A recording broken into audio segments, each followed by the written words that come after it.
1917년 볼셰비키 혁명이 일어났습니다. 독일의 역사 철학자 헤겔은 말하기를 역사를 움직이는 힘은 그리스 신화와 이스라엘의 하나님께 있는 것이 아니라 역사의 추진 동력은 인간에게 있다고 주장했습니다. 그리고 이러한 헤겔의 사상은 독일의 공산주의 혁명 사상가 엥겔스와 칼 마르크스에게로 옮겨갔습니다. 엥겔스의 아버지는 중소기업을 하는 사람이었는데 어느 날 엥겔스가 아버지가 경영하는 사업장을 방문한 후 자기 아버지 한 사람을 먹여 살리기 위해서 99%의 노동력이 착취당하는 것을 보고 엥겔스는 이러한 사회는 비정상적이다 라고 주장을 하면서 공산주의 혁명을 시작했습니다. 엥겔스는 아버지가 99%의 노동자를 위해 집에 돌아와서도 기업과 직원들의 업무를 계획하는 아버지의 정신적 노동은 생각하지 않았던 것입니다. 이것이 공산주의의 시작입니다. 엥겔스는 칼 마르크스와 연합하여 영국으로 갔습니다. 영국을 공산화시키기 위하여 노동자들에게 낙과 곡괭이를 가지고 지주의 목을 치자고 선동하였지만 요한 웨슬리의 복음의 벨트에 걸려서 실패했습니다. 요한 웨슬리는 영국의 복음주의자로서 무소속의 윌리엄 윌버포스를 의회의원에 3번 출마시켰지만 떨어졌습니다. 그러나 결국 4번째 시도 끝에 윌리엄 윌버포스는 당선되어 요한 웨슬리의 지시에 따라 의회에서 노예 해방을 주장했고 의원들의 동의로 노예가 해방되었습니다. 그러나 노예가 해방되자 노예들이 길거리로 뛰어나와서 물건을 도둑질하는 것을 보고 영국 국민은 노예는 노예의 위치에 두어야 하는데 왜 그들을 해방시켜서 사회 문제를 일으켰는가 라고 요한 웨슬리를 원망했습니다. 요한 웨슬리는 오늘날 한국의 농협은행과 같은 빈민을 위한 은행 제도를 만들어서 누구든지 교회를 찾아오면 이자 없이 한 달 동안 생활비를 대출해주는 방법으로 영국의 공산주의를 막아내었습니다. 칼 마르크스와 엥겔스는 영국 공산혁명에 실패하자 러시아로 갔습니다.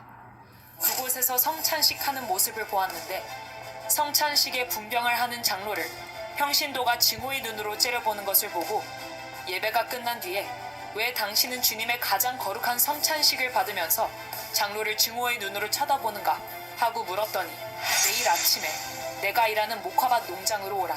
그러면 그 이유를 알려주겠다. 라는 답을 받았습니다. 아침부터 시작된 목화밭 농장에서 떡과 포도주를 나눠준 장로가 주일날은 천사가 되고 월요일부터 토요일까지는 종들을 향하여 채찍을 때리는 것을 보고 그때 러시아는 이제 우리 것이다 하고 주장하며 학교 교사 23명을 선동하여 볼셰비키 혁명이 일어나게 되었습니다. 1917년 혁명이 유고, 체코, 오스트리아, 우즈베키스탄, 카자흐스탄, 키르기스탄, 그리고 소비에트 러시아를 다 불태우고 내려올 때 개신교의 복음의 벨트인 덴마크, 스웨덴, 노르웨이, 핀란드, 서독에 걸려서 공산주의 혁명이 저지가 되었습니다. 그때 이탈리아의 좌파 공산주의자 안토니오 그람시가 공산주의가 가장 위대한 제도인데 왜 복음의 벨트에 걸리면 힘을 쓰지 못하는가 하고 감옥에서 생각하다가 개신교의 복음의 벨트를 무너뜨리기 위하여 동성애, 이슬람, 차별금지를 전면에 내세웠습니다. 그 결과 프랑스 68혁명이 일어났고 이것이 미국으로 건너가 전 세계가 동성애, 이슬람 차별금지로 무너지게 되었습니다. 동쪽으로 볼셰비키 혁명 세력이 동독을 점령하고 중국을 점령하고 동남아 일부를 점령하여 이것이 북한으로 들어가서 주사파의 옷을 갈아입고 대한민국으로 침투하여 오늘날 대한민국이 주사파에 의해 점령되는 세상이 되었습니다. 이것을 이길 수 있는 유일한 힘은 복음밖에 없습니다. 공산주의와 복음은 양립할 수 없는 사이입니다. 오늘날 대한민국은 정치, 경제, 사회, 군사, 외교, 문화, 언론, 민노총 등이 완전 주사파에 점령된 상태이고 그 증거는 김대중, 노무현, 문재인이 평양에 가서 낮은 단계의 연방제를 서명함으로 그때부터 대한민국은 무너졌습니다. 북한과 중국이 해킹 부대를 통하여 대한민국의 선거를 완전히 점령함으로 윤석열 대통령이 분노하여 중앙선관위를 압수수색하기 위해 계엄령을 선포하게 되었습니다. 그러나 당시 법사위원장이 헌법재판소에서 내란 혐의를 뺐음에도 불구하고 헌법 밑에 있는 국회에서 법률을 만들어 윤석열 대통령을 내란 수계로 몰아 서울구치소에 감금시켰습니다. 이제 우리는 헌법 위의 권위인 국민 저항권으로 광화문 광장에 1,000만 명이 모여 이미 북한 주사파에게 점령된 대한민국을 정상적 국가로 구출해야 할 것이며, 이승만 대통령이 세웠고 박정희 대통령이 일으킨 세계 경제 6위, 군사력 5위의 나라를 속히 구해야 할 것입니다. 이재명 대통령은 연말까지 자진하야해야 할 것이며, 국회의원들은 자진 사퇴하고 3개월 안에 재선거를 실시하여 대한민국을 정상적 국가로 바로 세워야 할 것입니다. 광화문에 한 번이라도 나온 사람들은 총집결하여 1,000만 명이 광화문 광장에 모이면 4.19와 5.16 혁명 같은 효과가 일어날 것입니다.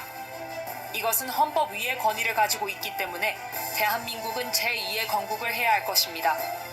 존경하는 국민 여러분, 우리는 광화문 운동을 7년 진행하였고 윤석열 대통령을 당선시켰으며, 그 결과 오늘까지도 우리는 대한민국에 살 수 있게 되었으나 이재명은 문재인보다 더 사악한 자이므로 반드시 대한민국을 북한의 연방제로 넘기기 위하여 방위 출신을 국방부 장관에 임명하는가 하면 미 문화안에 불을 지른 김민석을 총리로 임명하고 장 차관들은 군대도 안 다녀온 자들로 임명하여 대한민국을 전쟁 없이 북한의 연방제로 넘기려고 시도하고 있습니다. 우리는 북한의 연방제로 나라를 넘겨줄 수 없습니다. 반드시 이승만과 박정희 대통령의 정신으로 대한민국을 지키고 자유통일을 이루어 세계 G2 국가를 이루어야 할 것입니다. 정광훈 목사 드림.